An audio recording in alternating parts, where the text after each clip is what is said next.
No jornal Correio da Bahia do dia 9 de agosto de 2015, um domingo comemorativo do Dia dos Pais, a manchete "Tenente da PM morre em acidente de carro em Jaguari" passou como um rolo compressor por cima da família de Breno Fernandes Silveira, que tinha 27 anos de idade. Não poderia ter notícia pior para a mãe, Luciene Fernandes, que ficou em estado de choque. É uma tragédia, se perde um filho, é uma dor que palavra nenhuma pode descrever. Como dizia Chico, é uma dor sem nome. Então isso aconteceu há 9 anos e claro que a minha vida mudou completamente com o acidente que tirou a vida de Breno. Sua ausência deixou um vazio imenso. A partida precoce de Breno deixou a terra de Todos os Santos estarrecida. A comoção não era para menos. O militar foi comandante de um batalhão e tinha grande popularidade. Até hoje, o aniversário de nascimento do tenente é lembrado em um outdoor a cada dia 27 de janeiro. Além de uma homenagem merecida, passa uma mensagem de prevenção sobre responsabilidade ao volante, como lembra a mãe, Luciene Fernandes. É que não são apenas números ou estatísticas. Eles representam famílias destruídas, sonhos interrompidos e vidas que com certeza nunca mais serão as mesmas. Que os pais não tenham que enterrar seus filhos. Que os sonhos não sejam interrompidos por imprudência, distração ou falta de cuidado no trânsito. A imagem de um carro capotando inúmeras vezes e completamente destruído, reduzido a ferragens, faz o termo violência viária ganhar mais sentido do que nunca. A abordagem Visão Zero, criada na Suíça, defende que o acidente pode ser evitado e nenhuma morte é aceitável. Entidades como a Organização Mundial da Saúde, OMS, passaram a enxergar o sistema de mobilidade como questão de saúde pública e direitos humanos. Paulo Guimarães é CEO do Observatório Nacional de Segurança Viária e explica que especialistas tentam montar um verdadeiro quebra-cabeça para tocar na consciência da população com mensagens educativas que façam efeito. A gente tem procurado chamar a atenção e fazer esse comparativo, despertando nas pessoas o que a gente chama de percepção de risco para o trânsito. Agora, no final do ano passado, a gente fez um estudo comparando as mortes por arma de fogo com as mortes no trânsito e 73% dos municípios avaliados, o trânsito mata mais que as armas de fogo. Então, a percepção de risco no trânsito ainda não atingiu o nível que a nossa sociedade tem com a percepção de risco relacionado, por exemplo, à violência. As pessoas têm medo de andar por ruas onde acontecem assassinatos, mas não têm medo de andar por ruas onde as pessoas morrem atropeladas, por exemplo.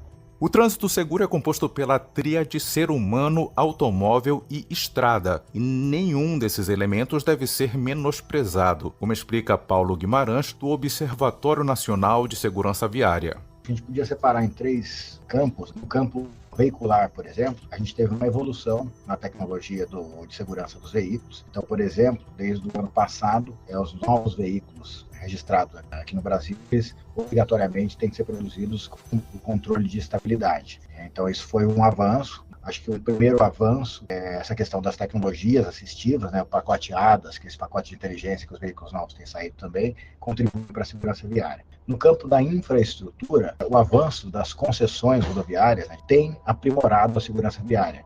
As rodovias administradas por empresas privadas, as concessionárias, têm uma exigência no próprio edital com relação à segurança viária. E no último campo, então a gente falou de veículo, falou de via, e agora a gente está falando de fator humano.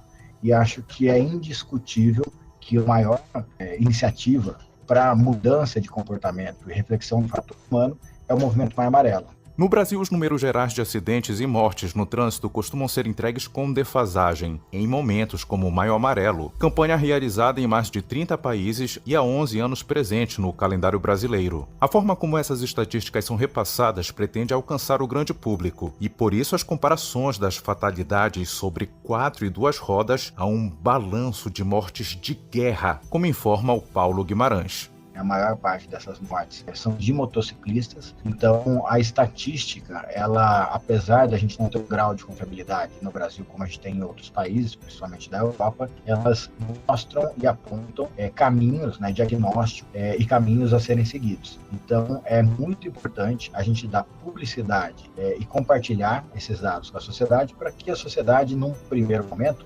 entenda que existe um problema. A gente precisa conscientizar a população de que o problema da segurança no trânsito é um problema grave, é uma epidemia. O Brasil é o terceiro país que mais mata no mundo inteiro com relação a trânsito. Então, mostrar essa estatística desperta, né, tem a função de despertar na população essa percepção de que é um problema grave. Inclusive, além de mudar o seu comportamento, a população precisa cobrar dos líderes, enfim, dos responsáveis, atitudes que contribuam para a reversão desse quadro. Um recorte desses números é apresentado pela Polícia Rodoviária Federal e dá conta de que apenas nas rodovias as colisões com óbitos aumentaram 9% de 2023 para 2024. Todos os meses, 44 vidas são perdidas somente em viagens nas BRs. Carlos Veras, representante da Associação Brasileira de Atendimento às Vítimas de Trânsito, comenta fatores que contribuem para esse cenário.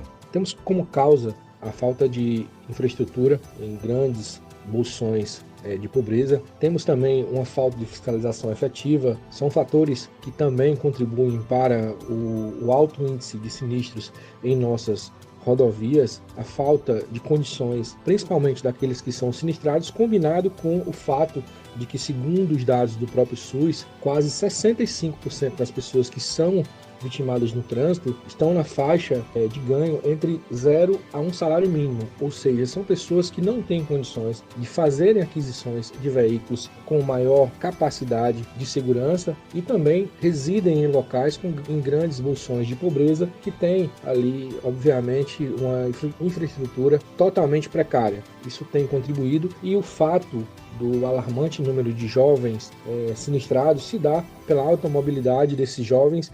Para quem já teve perdas irreparáveis, como Luciene Fernandes, mãe do PM Breno, dar uma entrevista é doloroso, mas ela não se negou porque acredita que é necessário falar sobre o tema. Nas escolas, nos lares, nas comunidades. E isso não significa apenas ensinar regras, mas desenvolver uma consciência coletiva de cuidado com o próximo. O trânsito não é para matar, o trânsito é para solucionar, para resolver os problemas das pessoas. No trânsito, cada escolha pode ser a diferença entre chegar em casa ou nunca mais voltar. A segurança não é um detalhe, é a única estrada possível para que a imprudência não interrompa sonhos, futuro e um caminho inteiro que os jovens têm pela frente. João Paulo Seabra para a Rede Educadora de Comunicação.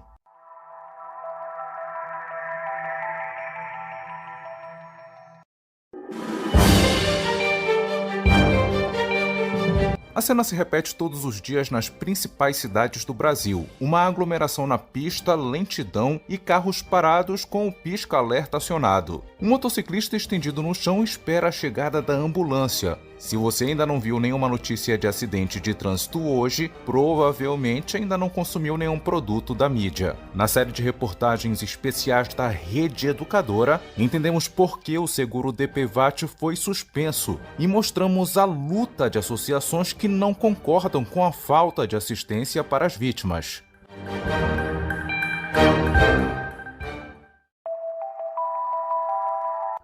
Na antevéspera de Natal, o mototaxista paraibano Diego Alves, de 30 anos, se envolveu em um acidente grave na Avenida Epitácio Pessoa, principal ligação entre o centro e a orla de Jampa. 45 pontos, fratura exposta na perna, 3 cirurgias e 90 dias de atestado que deixaram um profissional sem ter como correr atrás do único ganha-pão. Conta tá chegando aí, né? Eu uso muito o cartão da minha mãe, da minha avó. Algumas coisas deixando pra lá, vendo outras coisas aqui, alguns familiares ajudando, meu irmão, a minha irmã também. Mas na questão de pagamento, assim, realmente nada. Ontem eu tive uma conta um pouco alta para pagar, no cartão de crédito, não paguei.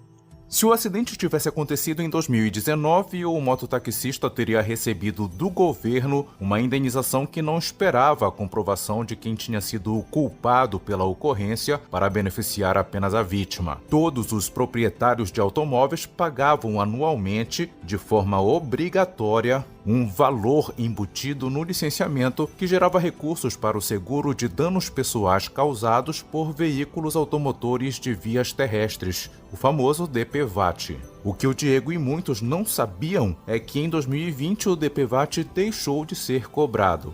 Eu, inclusive, lá no hospital, quando eu estava internado, encontrei vários amigos que também são motoboys e também passaram pela a mesma situação, entendeu? Eu não estava nem sabendo, eu só fiquei sabendo quando realmente cheguei lá. Então, todos eles, como eu disse, motoboys, precisando desse tipo de seguro, e o governo cancelou isso aí numa hora que... Eu não vou falar numa hora mais precisa, porque o acidente de moto acontece diariamente, acontece direto. Só que dependia muito disso, né? Ajudava bastante a gente arcar com nossas dívidas aí. Inclusive, eu tenho uma filha também, eu tenho pensão para pagar, estou com a pensão atrasada. O DPVAT foi criado por meio de uma lei em 1974, quando o país vivia um forte processo de urbanização e aumento do número de veículos nas ruas. Por muitos anos, foi considerado uma forma para que o acidentado pudesse se recuperar, considerando que 65% das vítimas de trânsito no Brasil ganham entre 0 e 1 salário mínimo, como informa a advogada Cíntia Jordão. Não tem como arcar com os custos de tratamento, medicação, até de própria subsistência, alimentação, pagar as contas, porque eles ficam impedidos de trabalhar, né? Muitos acamados, amputados, sequelas graves, e se não trabalha, a maioria autônomo também não recebe. E aí como é que faz? Para acabar com o DPVAT, o governo brasileiro alegou razões como o elevado número de fraudes na concessão do seguro, a sobreposição com outras políticas sociais que já prestavam assistência aos acidentados e que a destinação do montante arrecadado no final das contas não chegava ao público-alvo. Em 2023, o recurso acumulado ao longo dos anos acabou e ninguém mais recebeu nenhum centavo do DPVAT no Brasil. Lúcio Almeida é presidente do Centro de Defesa das Vítimas de Trânsito e receia que o Sistema Único de Saúde fique sobrecarregado com atendimentos para quem se acidentou ao volante. A OMS, a Organização Mundial da Saúde, já declarou que os acidentes de trânsito aqui no Brasil é comparado a uma pandemia. Infelizmente, com a retirada dos direitos das vítimas de trânsito, das indenizações, dos valores de reabilitação, tende a deixar o Sistema Único de Saúde mais subcarregado ainda. O que é alarmante, porque nós não sabemos como que o sistema vai dar esse atendimento. Nós já temos várias pessoas que necessitam de leito hospitalar para fazer cirurgias eletivas, que precisam de consultas, exames, e essas vagas estão sendo ocupadas por vítimas de acidente de trânsito. Então, eu acredito que o Sistema Único de Saúde vai ficar congestionadíssimo, já está, vai ficar um pouco mais, porque essas vítimas irão recorrer ao sistema para a reabilitação, sendo que antes ela tinha o recurso para procurar no privado a reabilitação física e ortopédica dela. Agora ela terá que depender totalmente do Sistema Único de Saúde. Manifestações contra o fim do DPVAT tomaram conta do Brasil, como motociatas, passeatas e atos públicos, em frente às sedes do Poder Executivo e assembleias legislativas como a Alesp. Lúcio Almeida, presidente do Centro de Defesa das Vítimas de Trânsito, expressa a opinião de quem está nas ruas para protestar. O maior país da América Latina não tem um seguro para suas vítimas de trânsito. Estão todas desamparadas. A crueldade maior é que foi feito um trabalho tão grande. Em maio de 2024 foi aprovada a lei para indenizar as vítimas de trânsito. Mas só que em 2 dias, no finalzinho de 2024, em dezembro de 2024, extinguiu o direito das indenizações às vítimas de trânsito. Hoje, milhares de vítimas de trânsito estão sem receber as suas indenizações. A Federação das Associações de Detran se manifestou no começo de 2025 diante de uma decisão do governo de não voltar com a cobrança do seguro obrigatório, que agora se chamaria SPVAT, e aumentaria a cobertura para despesas de funeral e reabilitação. O presidente da FENASDETRAN, Mário Conceição, defende que o dinheiro de impostos e outras fontes pode ser utilizado para ajudar as vítimas. O que é o FUNSET? É um fundo que foi feito com 5% das multas de trânsito em todo o país, né? E que está contingenciado. Então, recurso tem. Então, através desse FUNSET, poder cobrir as despesas com pessoas vitimadas. Que para cada multa que você paga, 5%, preste bem atenção, que vai para um fundo. Então, utilizar esse fundo, que é o FUNSET, para proteger essas pessoas enquanto não tem uma outra alternativa do SPVAT e do DPVAT. E até mais, o IPVA. O IPVA é a nível estadual. mas pode trabalhar isso também para que saia também aquela receita dali para ajudar. A ANPS, Associação Nacional dos Procuradores de Seguros, tem realizado audiências públicas com parlamentares. De acordo com o presidente da entidade, Carlos Veras, o objetivo é conscientizar sobre os direitos das vítimas mais vulneráveis. O seguro DPVAT, um importante direito, um elevadíssimo mecanismo de proteção social àquele sinistrado no trânsito, ele foi arrastado para um debate político-ideológico, essa pauta que vem dividindo o nosso país e que, infelizmente, o desconhecimento total por parte da classe política em relação ao tema fez com que o seguro DPVAT ele fosse revogado. Elas não têm se manifestado, porque são pessoas que estão vulneráveis e que muitas delas estão sem condições psicológicas, físicas de fazerem qualquer tipo de movimentação dada a sua condição de sinistralidade. Então nós estamos rogando para que um novo mecanismo seja urgentemente restabelecido, lembrando que o Brasil tem um compromisso com a OMS de cuidar daquelas pessoas que são sinistradas no trânsito e recebe, inclusive, vultuosas doações de órgãos internacionais para fazê-lo. Enquanto o governo, especialistas e associações discutem alternativas, milhares de vítimas do trânsito seguem sem amparo financeiro para pagar tratamentos e enfrentar as dificuldades causadas pelas lesões. Para muitas famílias, a volta do DPVAT não é apenas uma questão burocrática, mas uma urgência em um país onde os acidentes seguem fazendo vítimas todos os dias. João Paulo Seabra para a Rede Educadora de Comunicação.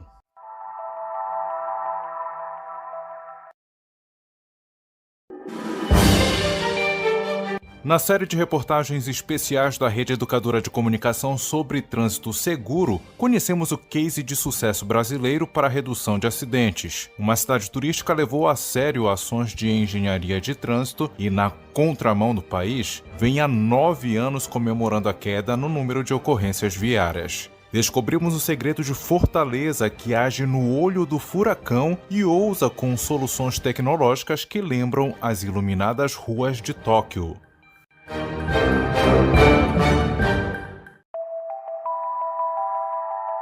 Já se foi o tempo em que as pessoas viajavam para Fortaleza apenas para conhecer a Orla de Iracema, Praia do Futuro e o Dragão do Mar. Nos anos 2000, comitivas de especialistas foram até a cidade para descobrir a receita de excelentes resultados, que permitiram 9 anos seguidos de redução no número de acidentes e mortes no trânsito. As esquinas da capital cearense se tornaram um laboratório de observação a céu aberto, e encontros de gestores e técnicos de mobilidade urbana contaram com presenças internacionais. A revista Forbes chegou a destacar em suas páginas as medidas preventivas que salvaram vidas. André Luiz Barcelos é gerente de operações e fiscalização da AMC, Autarquia Municipal de Trânsito e Cidadania da Prefeitura Local, e vê apenas benefícios nesse intercâmbio.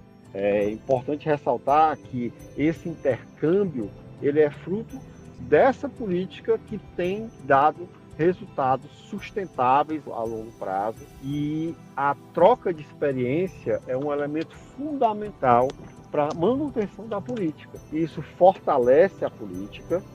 Também há um aprendizado até das equipes da própria cidade, porque as pessoas vêm a Fortaleza para entender a realidade, entender como as intervenções foram adaptadas à cidade, e nisso há uma troca de experiência muito intensa sobre outras realidades. Desde 2014, quando a autarquia começou a contabilizar acidentes e mortes no trânsito, até o ano de 2022, a diminuição tinha sido de 58% nas ocorrências. Uma das iniciativas mais recentes é que metade dos semáforos são inteligentes e operados à distância em tempo real. Mas nem todas as medidas agradaram no começo a população, que estranhou novidades. A exemplo da Área de Trânsito Calmo, instalada em 2017. Em determinados perímetros, as calçadas foram alargadas, e com isso o tempo de travessia do pedestre diminuiu com menos chance de ser atingido por um automóvel. A velocidade máxima na via também teve que ser reduzida, como comenta André Luiz Barcelos, gerente de operação e fiscalização da AMC. Esse tipo de intervenção ele é composto por infraestruturas de expansão de calçada, melhorias na implantação de semáforos com tempo para pedestres, semáforos acessíveis e principalmente uma adequação de velocidade àquele fluxo. São áreas que têm uma intensa movimentação de pedestres e por isso mesmo tem que ter um trabalho de segurança viária mais forte, mais intensivo. Essa política ela é um desafio porque quando se faz uma política de redução de velocidade, quando se tira espaço dos automóveis, normalmente você tem reações do próprio meio onde essa implantação ela vai acontecer. Para isso, é feita uma comunicação intensiva, uma conversa com aqueles usuários daquelas regiões, é feito um convencimento e uma ação educativa mais forte para que a medida ela tenha um maior nível de aceitabilidade. Por isso, a medida ela não é simplesmente você adequar a velocidade. Ela vem acompanhada de uma série de infraestruturas de segurança que vão melhorar a acessibilidade das pessoas, sobretudo aquelas pessoas que têm dificuldades de mobilidade.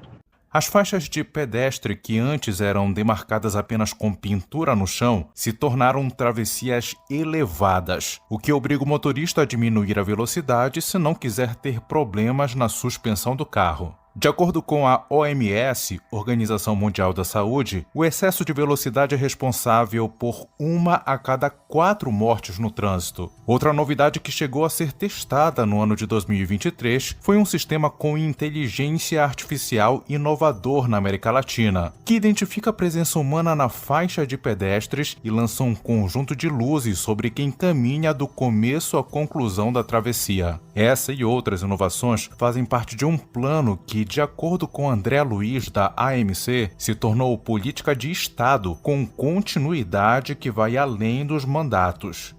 Podemos atribuir a uma política de segurança viária, que hoje é uma política de governo, que está regulamentada em uma lei municipal, mas que vem sendo construída desde 2016, quando a cidade ela passa a ter o suporte da Bloomberg, instituição Bloomberg, e que ela começa a olhar para as melhores práticas internacionais sobre mobilidade sustentável. Essa política ela tem como base os princípios dos sistemas seguros, e esses sistemas eles já consideram o indivíduo no centro das ações, e que o indivíduo ele é vulnerável e que ele vai cometer erros, e que as ações elas precisam já incluir esses erros de uma forma preventiva. Um dos segredos de Fortaleza é o mapeamento de locais e horários com maior número de acidentes, além de traçar o perfil dos mais vulneráveis no trânsito. A partir de então, ações coordenadas, focadas e adaptadas ao problema são adotadas, deixando de lado intervenções genéricas. No estado do Ceará, 100 municípios ainda não municipalizaram o tráfego, descumprindo o que é estabelecido pelo Código de Trânsito Brasileiro CTB e por isso não fazem parte do Sistema Nacional. Daniel Siebra, presidente da Comissão de Trânsito, Tráfego e Mobilidade Urbana da Ordem dos Advogados do Brasil, Seção Ceará, explica por que é essencial seguir o exemplo de Fortaleza, que possui um órgão municipal responsável. O Código de Trânsito Brasileiro ampliou a competência dos municípios no tratamento das questões de trânsito. Óbvio, nada melhor que o munícipe para saber os anseios e as peculiaridades do trânsito da sua cidade. Então, ao integrar-se ao Sistema Nacional de Trânsito, os entes, nesse caso os municípios, eles possuem uma autonomia maior, uma independência maior para organizar o trânsito melhor. Então, dessa forma, acaba atendendo os interesses da comunidade de forma mais satisfatória. Para os especialistas da área, a velocidade está para a segurança viária, assim como a água parada está para a dengue, o que significa dizer que, erradicando os criadouros do mosquito, a doença diminui, assim como desacelerando ao volante, a consequência é o decréscimo dos acidentes de trânsito. Daniel Siebra, da OAB Ceará, esclarece que com velocidade reduzida, o motorista tem mais chances de fazer manobras em situações repentinas e em frações de segundo, uma vida pode ser salva. Além de muita campanha, muita conscientização, muita educação, eu acredito que o aumento da redução nas vias, que hoje já é uma realidade em Fortaleza, da redução da velocidade de 60 para 50 km por hora, é o principal fator para zerar esse índice. Então, hoje, o que a gente tem na nossa capital, a maioria das vias, elas têm uma velocidade controlada de 50 km por hora. Isso que acarreta? Traz uma velocidade de resposta maior para o condutor quando ele precisa reagir a uma atitude inesperada. A um pedestre que avança inadvertidamente, uma motocicleta que eventualmente pode aparecer na sua frente. Com a velocidade reduzida, ele tem um tempo de resposta maior. A municipalização do trânsito não é apenas uma mudança administrativa, mas um compromisso da gestão local com a segurança viária. Na velocidade certa, o motorista pode ter uma direção defensiva e prudência que pode salvar vidas. João Paulo Seabra para a Rede Educadora de Comunicação.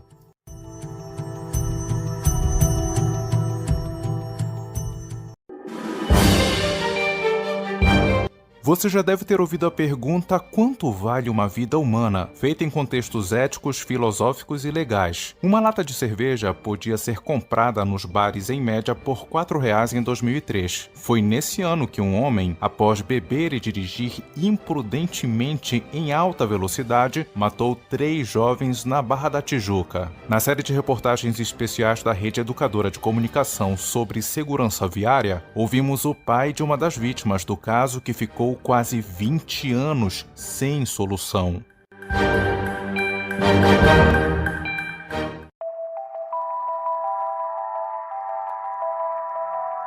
No dia 3 de abril de 2022, o brasileiro que ficou por mais tempo na lista dos procurados pela Interpol, que reúne a polícia de 195 países, finalmente foi capturado no aeroporto de Miami. Assim que a prisão do acusado de triplo homicídio foi anunciada, a imprensa quis ouvir Fernando Diniz, engenheiro que era pai de Fabrício, um jovem de 20 anos que foi uma das vítimas.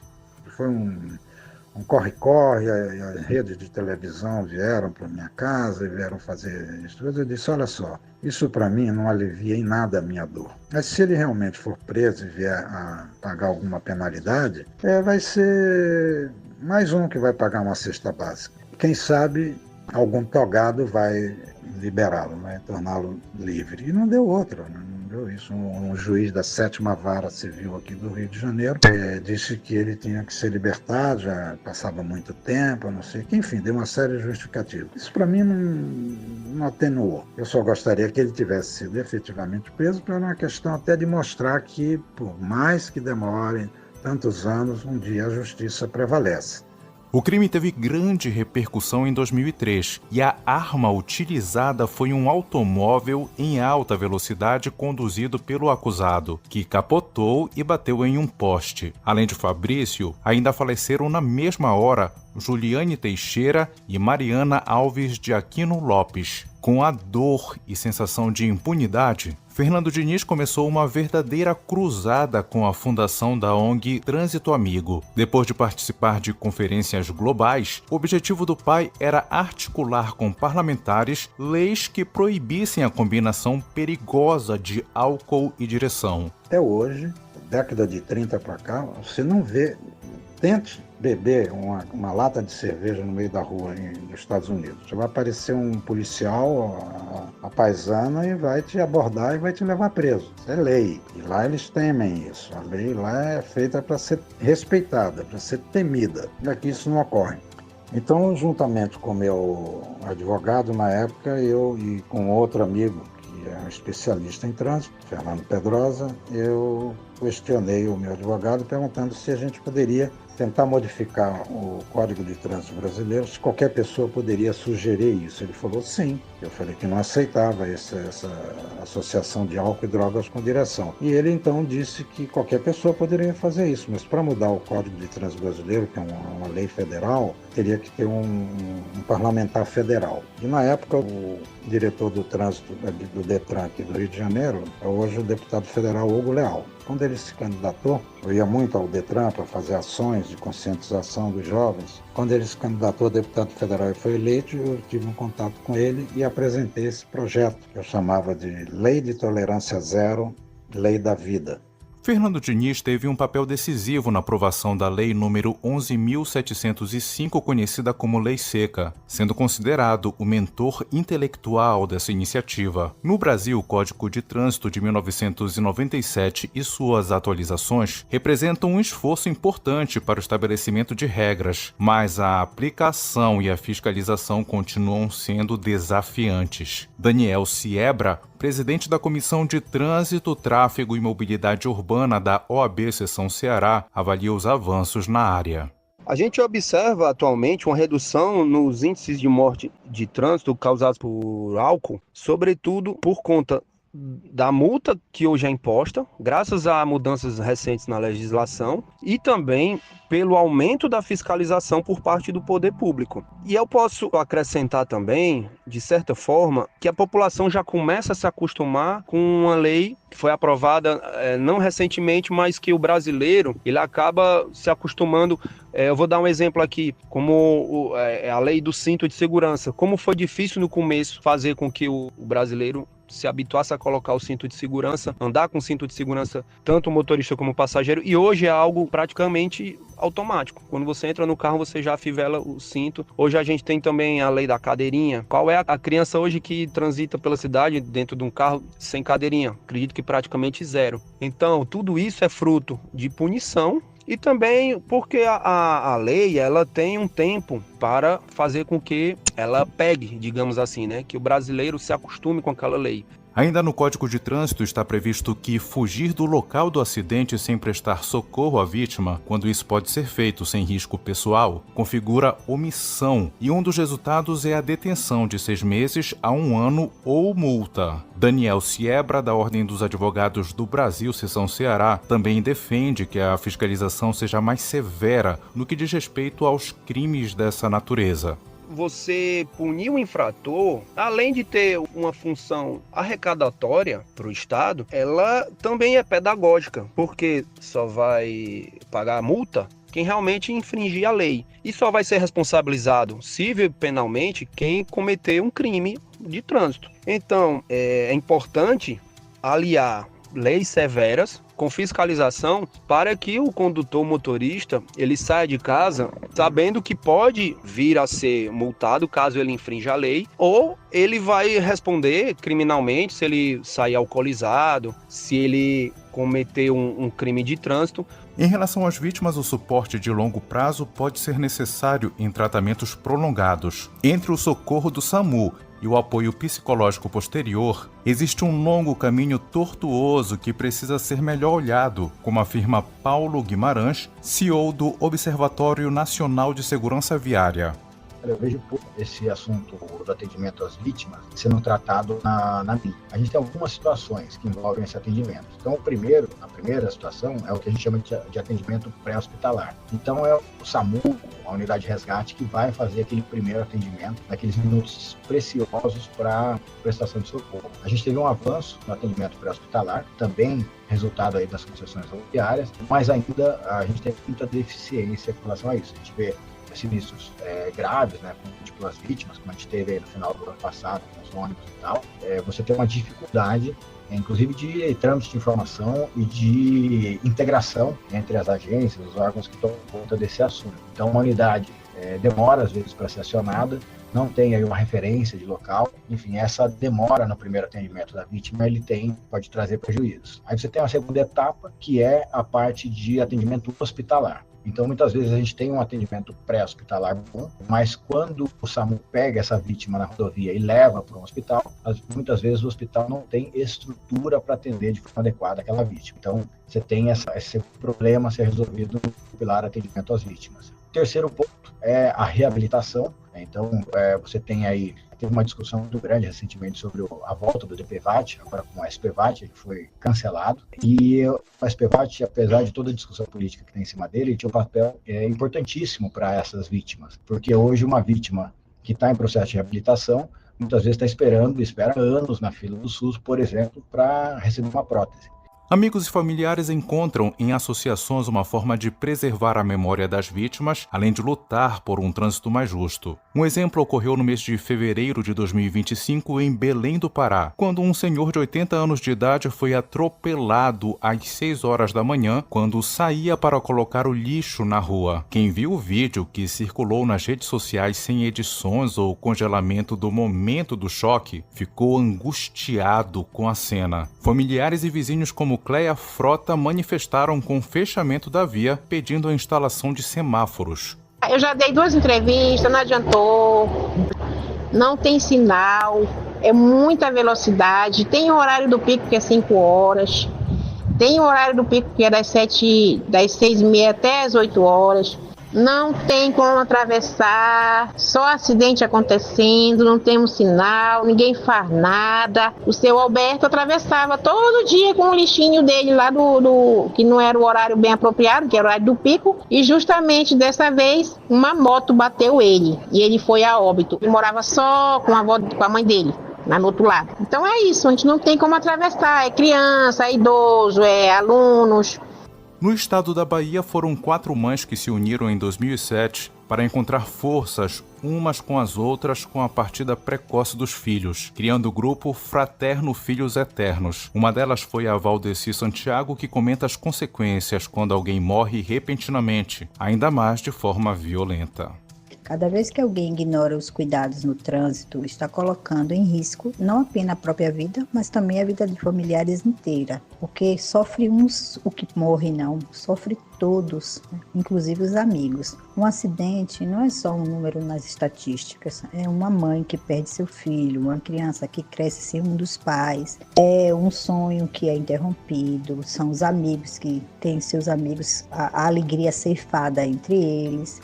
Então o trânsito ele precisa ser tratado com respeito. Segundo o Observatório Nacional de Segurança Viária, aproximadamente 30% das vítimas fatais no Brasil correspondem à faixa dos 15 aos 29 anos no trânsito. Com muitos jovens morrendo ao volante, eles deixam os pais ainda vivos, como é o caso do Fernando, pai do Fabrício Diniz, que deveria estar completando 42 anos em 2025. Com o conhecimento de causa, ele faz um apelo, principalmente para as novas gerações, que muitas vezes são recém-habilitadas. Então que os jovens elejam sempre, não é possível que quando saem para beber, que todos queiram beber. Começa o fim de semana numa quinta-feira, e que de quinta a sábado ou quinta a domingo, todos os dias tenham que beber. Elege um como amigo da vez, aquele que não vai beber, que pega e leva todos os demais amigos em segurança. Essa é a mensagem que eu deixo. Que façam sempre no trânsito, a sua vida no trânsito, sempre com muita responsabilidade, antes que infelizmente possa vir a ser a próxima vítima. As mudanças que já estão em curso provam que um trânsito mais seguro é possível, porque a segurança não depende apenas de medidas técnicas ou de leis mais rígidas. Depende de uma nova cultura, em que o respeito à vida seja um princípio inegociável. João Paulo Seabra para a Rede Educadora de Comunicação.